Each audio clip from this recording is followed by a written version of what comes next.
Hello বন্ধুরা, আজকের ভিডিওতে আমি আপনাদেরকে এমনই কিছু আশ্চর্যজনক মেশিন দেখাবো যাদের কাজ দেখলে আপনি অবাক হয়ে যাবেন। তাহলে চলুন ভিডিওটি শুরু করা যাক। এটা হলো বাম্বু স্প্লিটার।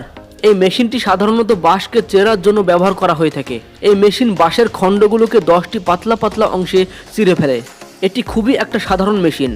বাঁশের টুকরোগুলোকে চেরার জন্য এর সামনে একটি ব্লেড লাগানো থাকে, আর পিছনের দিক থেকে বাঁশগুলোকে ঠেলানোর জন্য আরও একটি মেশিন এর সঙ্গে যুক্ত থাকে, যেটি বারবার আগে পিছে যাওয়া আসা করতে থাকে। একজন ওয়ার্কার এই মেশিনের উপরে একটি একটি করে বাঁশের টুকরোকে রাখতে থাকে, আর সঙ্গে সঙ্গে এই মেশিন বাঁশের টুকরোগুলোকে চেরাই করতে থাকে। ইলেকট্রোকফ F3015 এটি হলো একটি উড কাটিং টুল। এর মাধ্যমে গাছের ছোট ছোট ডালগুলিকে খুব সহজে কেটে ফেলা যায়। এটি একটি ইলেকট্রিক ডিভাইস যার মধ্যে লিথিয়াম আয়ন ব্যাটারি ইউজ করা হয়েছে। এই মেশিনটি খুবই পাওয়ারফুল, আর এর প্রমাণ হলো এই মেশিনটির কার্যক্ষমতা। এই মেশিনটির ব্যবহার করার জন্য আপনাকে শুধুমাত্র এটিকে কোনো গাছের ডালের কাছে নিয়ে গিয়ে একটি সুইচের উপরে চাপ মারতে হবে, আর সঙ্গে সঙ্গে মেশিনের মাথায় থাকা কাটার সেই ডালগুলোকে কেটে ফেলবে। এই মেশিনে আপনারা ছোট বড় বিভিন্ন সাইজের কাটার অ্যাটাচমেন্ট করতে পারবেন। এই মেশিনটির মাধ্যমে আপনি সর্বোচ্চ 2 ইঞ্চি মোটা গাছের ডালকে কাটতে পারবেন। আর এই টুল কেনার সময় আপনাকে একটি লম্বা লাঠি দেওয়া হবে, যার মাধ্যমে আপনি এই লম্বা লাঠির উপরে যন্ত্রটিকে অ্যাটাচ করে দিয়ে উঁচু গাছের ডালগুলিকে কাটতে পারবেন। ব্যানানা চপ কাটার এটিও একটা অদ্ভুত মেশিন। এটির মাধ্যমে কলা গাছগুলিকে ছোট ছোট টুকরোতে কেটে ফেলা হয়। এই মেশিনের মধ্যে খুবই পাওয়ারফুল একটা কাটার লাগানো রয়েছে, আর এই ব্লেড কলা গাছগুলিকে খুব দ্রুত কাটতে কাটতে সামনের দিকে ফেলতে থাকে। আপনারা জেনে রাখুন, একটা কলা গাছ তার জীবনকালে মাত্র একবারই ফল দেয়, এবং এরপরে এই গাছগুলি পুরোপুরি ইউজলেস হয়ে যায়। এরপর এই ইউজলেস কলা গাছগুলোকে কাটার মেশিনের মাধ্যমে কেটে জলের মধ্যে ভাসিয়ে দেওয়া হয়, আর সেই পুকুরে থাকা মাছগুলি এই টুকরো টুকরো কলা গাছের অংশগুলোকে খেয়ে খুব দ্রুত বড় হতে থাকে। মৎস্য চাষের সঙ্গে যুক্ত কৃষকেরা এই কলা গাছগুলিকে পুকুরের জল পরিশুদ্ধ করার কাজে ব্যবহার করে এবং মাছের খাবার হিসেবে ব্যবহার করে। এছাড়াও কলা গাছগুলোকে নষ্ট করার জন্য ট্র্যাক্টরের সঙ্গে যুক্ত হওয়া এই মেশিনের ব্যবহার করা হয়ে থাকে।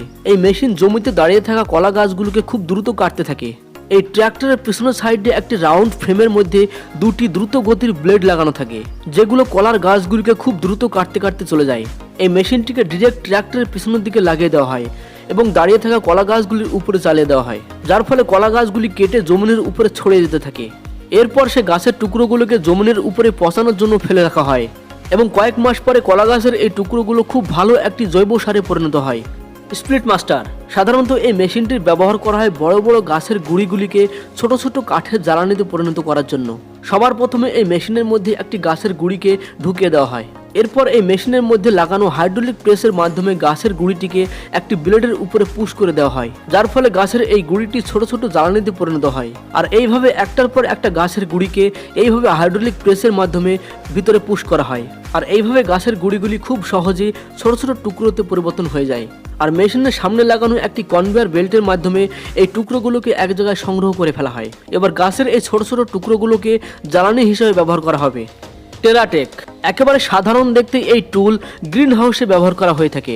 প্লাস্টিকের তিরপলের উপরে রাউন্ড শেপ বানানোর জন্য এই টুল ব্যবহার করা হয়। এই যন্ত্রের পিছনের সাইডে একটা বিউটেন গ্যাসের সিলিন্ডার লাগানো থাকে, যেটি টুলের সামনের দিকে থাকা বার্নারের সঙ্গে একটি নলের মাধ্যমে যুক্ত থাকে। যখন এই গ্যাস সিলিন্ডারটি চালানো হয়, তখন এই টুলের সামনের দিকে থাকা বার্নারে আগুন ধরে যায়, যার ফলে এর আগের দিকের অংশটি খুব গরম হয়ে যায়, এবং এই যন্ত্রটি তিরপলের উপরে রাখার সঙ্গে সঙ্গে সেই তিরপলটিকে পুড়িয়ে একটি গোলাকার শেপ দিয়ে দেয়। আর এইভাবে এই বার্নারের সাহায্যে তিরপলের উপরে খুব তাড়াতাড়ি গর্ত তৈরি করা হয়। এটা হলো উড কাটার। গাছের ডালগুলিকে ছোট ছোট টুকরে পরিণত করার জন্য এই মেশিনের ব্যবহার করা হয়ে থাকে, যাতে এগুলিকে খুব সহজে জ্বালানির কাজে ব্যবহার করা হয়। এই মেশিনটিকে ট্র্যাক্টরের পিছনের দিকে অ্যাটাচ করে দেওয়া হয়।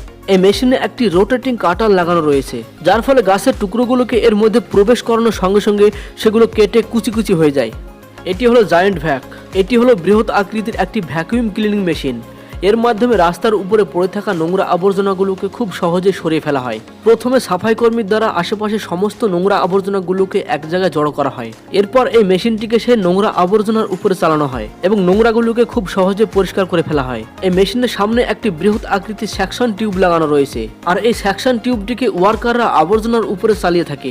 এই মেশিন সেকশন টিউবের মাধ্যমে আবর্জনাগুলোকে নিজের ভিতরে টেনে নেয় এবং ট্রাকের পিছনে লাগানো কন্টেনারের মধ্যে সেগুলিকে জমা করতে থাকে। আর এই মেশিনটা যে কতটা পাওয়ারফুল সেটার আন্দাজ আপনারা এটা দেখেই বুঝতে পারবেন। আর আপনারা তো এখানে দেখতে পাচ্ছেন এই মেশিন কতটা দ্রুত এই নোংরা আবর্জনাগুলোকে নিজের ভিতরে জমা করে নিচ্ছে তা। এটা হলো প্ল্যান্টিং মেশিন। সাধারণ দেখতে এই মেশিনটির কাজ দেখলে আপনিও চমকে যাবেন। এটি একটি প্ল্যান্টিং মেশিন। এই মেশিনের মাধ্যমে খুব তাড়াতাড়ি ছোট ছোট গাছগুলিকে জমিনের উপরে রোপণ করা হয়। এই মেশিনটিকে এইভাবে দুটি হ্যান্ডেলের মাধ্যমে চালানো হয়ে থাকে, আর একটি একটি করে গাছের চারা মেশিনের মধ্যে ঢুকিয়ে দেওয়া হয়, আর সঙ্গে সঙ্গে মেশিনটি সেই গাছগুলিকে জমিনের উপরে রোপণ করতে থাকে। আপনারা তো স্ক্রিনের উপরে দেখতে পাচ্ছেন এই মেশিন কতটা দ্রুত এই গাছগুলিকে জমিনের উপরে রোপণ করে যাচ্ছে তা।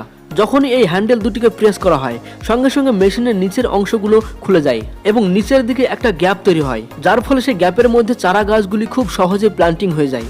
এটা হলো লোপাটা মেশিন। এই মেশিনে 6টি মেকানিক্যাল আর্মস লাগানো রয়েছে, যেগুলো দেখে অনেক ডেঞ্জারাস মনে হচ্ছে। এই মেশিনটিকে ট্র্যাক্টরের সঙ্গে অ্যাটাচ করে চালানো হয়। যখনই এই মেশিনটি চলতে শুরু করে সঙ্গে সঙ্গে এই মেকানিক্যাল আর্মসগুলো জমিনটিকে খুঁড়তে খুঁড়তে সামনের দিকে এগিয়ে যেতে থাকে।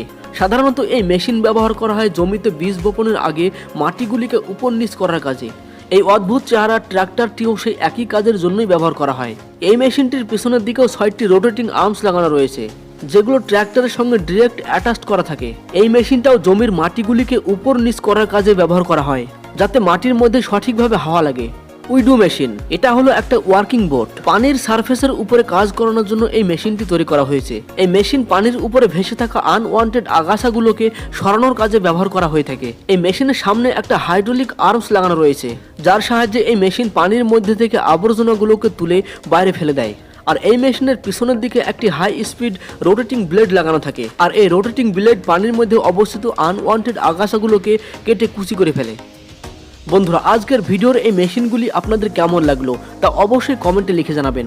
আর ভিডিওটি যদি আপনাদের ভালো লাগে তাহলে অবশ্যই একটা লাইক করে দেবেন এবং ভিডিওটি শেয়ার করতে ভুলবেন না।